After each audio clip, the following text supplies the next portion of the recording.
Beginning in the Old Kingdom, pharaohs ruled Egypt with the assistance of an enormous and highly developed bureaucracy.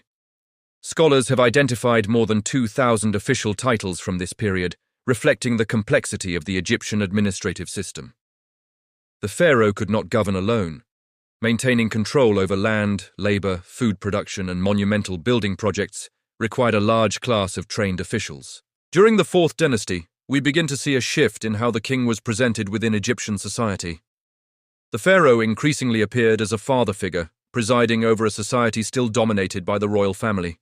Titles such as king's son or royal son were often granted to close associates of the pharaoh, even when they were not biologically related to him.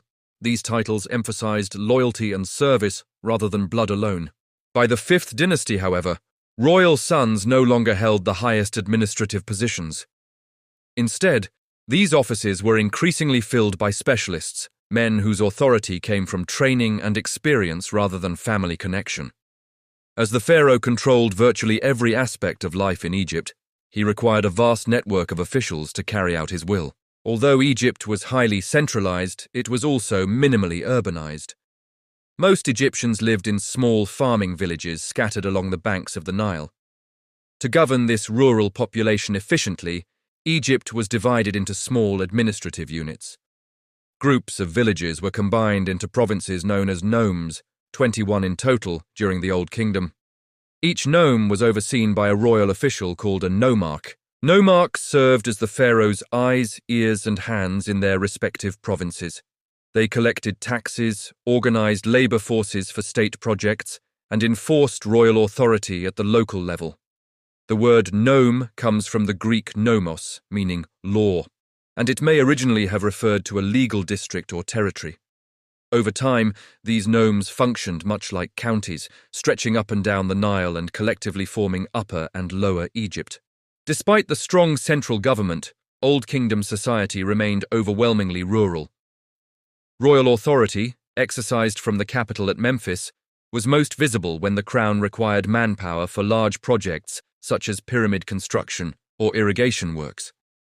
To compensate nomarchs for their service, pharaohs granted them land to farm. At first, this land was held strictly at the king's pleasure. A nomarch would lose his land upon dismissal, retirement, or death. Gradually, however, both the land and the title became hereditary. As a result, an Egyptian aristocracy emerged during the Old Kingdom. Wealthy nomarchs began using the profits from their estates to raise private armies loyal to themselves rather than to the pharaoh. Eventually, some nomarchs grew powerful enough to compete with one another and even to rebel against the king. Around 2200 BCE, these rivalries and revolts undermined centralized authority and brought about the collapse of Old Kingdom government.